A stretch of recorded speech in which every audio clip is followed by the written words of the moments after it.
Not every wound spills blood. Some fade into silence. And that silence, that's what first warned Caleb something was off. No yelling, no slammed doors, just the hollow absence of laughter, of warmth, of love. It lived in every forced smile from his wife, Tessa. In every tired excuse. "I'm just exhausted," she'd murmur. In every glance that avoided his. He tried to fix it. He really did. From cooking her favorite meals to slipping handwritten notes into her coat pocket, every effort came from the heart, small gestures of hope. But in the home they once filled with joy, only shadows remained.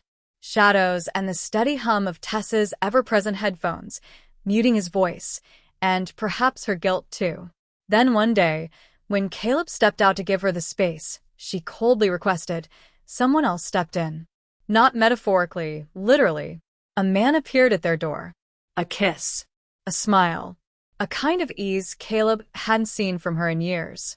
It shattered him. Hey, my friend, if you're new here, welcome to the channel.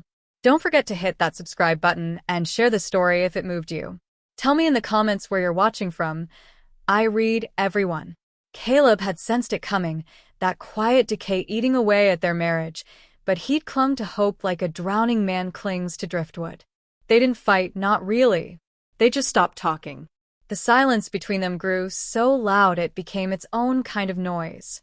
Their texts were reduced to bills, groceries, and dog food. If they did speak, their words carried impatience. Most nights, Tessa locked herself away. Caleb would come home early, praying they'd finally talk, but she'd retreat to the bedroom or slip on those headphones, shutting him out completely. When he tried to reach her, she accused him of smothering her. Too emotional, too needy. So he learned to move quietly through his own house like an unwanted guest. Careful. Invisible. What hurt most wasn't her anger, it was her indifference. He had become a ghost in the home he'd built. Then came the final blow. One cold evening, halfway through dinner, she set down her fork and said flatly, "I need space. I feel suffocated. Can you stay somewhere else for a while?" Her tone wasn't harsh, just detached. And somehow, that made it worse. Caleb packed a small bag, numb, unsure if he'd ever come back. She didn't even glance up from her phone as he walked out. He stayed at his brother's place, quiet, hoping it was temporary. But deep down, a whisper told him it was already over. Still, he tried to believe. Maybe she just needed time. That fragile illusion shattered the day he drove by the house, his house, hoping for some sign of love still left. Instead, he found his truth. A stranger stood on the porch, confident and relaxed. Tessa followed him out, glowing. Then came the kiss. Not hesitant. Not guilty. Familiar. This wasn't new. It had been going on. Caleb's heart turned to ash. He stormed from his car, rage breaking through restraint. "What the hell is this?" he shouted. The other man froze, pale, then fled. Tessa didn't deny it. Didn't beg. She just turned, walked inside, and quietly shut the door. That silence said everything. And that's when Caleb broke. He didn't care who saw. Neighbors peeked through windows, stood on porches. He let the pain pour out, shouting, grieving, unraveling, until finally there was only silence again. But this time, it was his silence. His choice. Back at his brother's place, Caleb collapsed.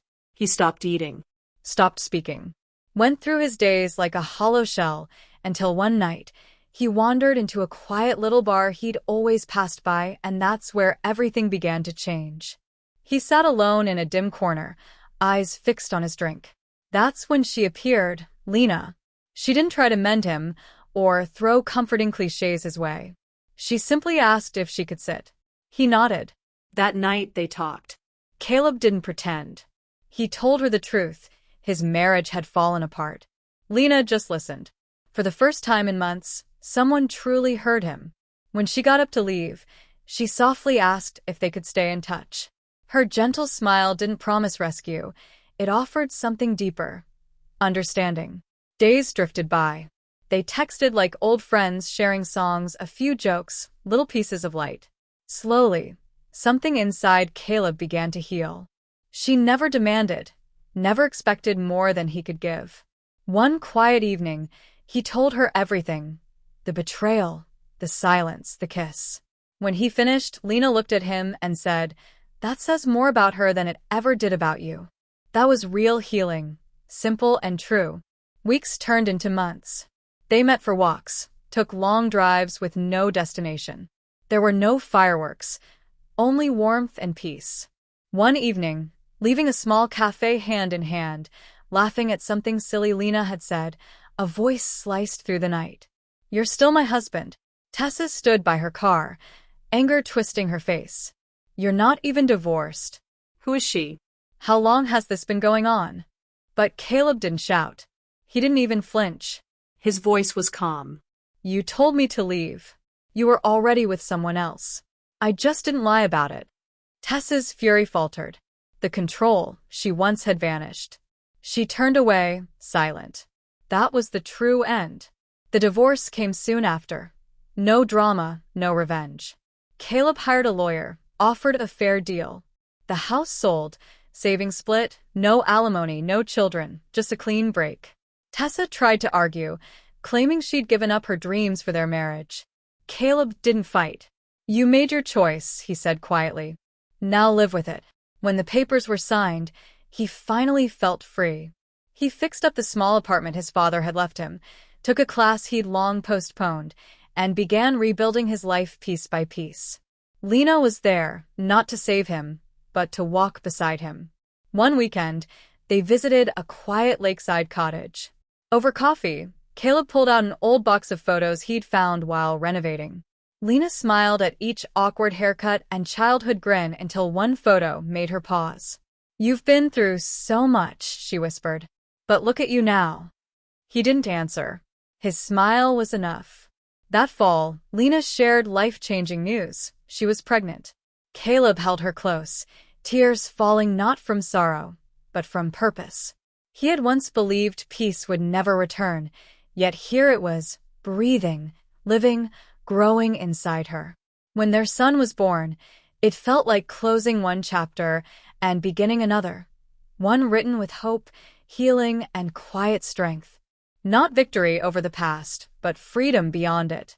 What do you think, my friend? If this story touched you, check out others like it on my channel. Like, share, and subscribe for more stories that remind us, even broken hearts can beat again.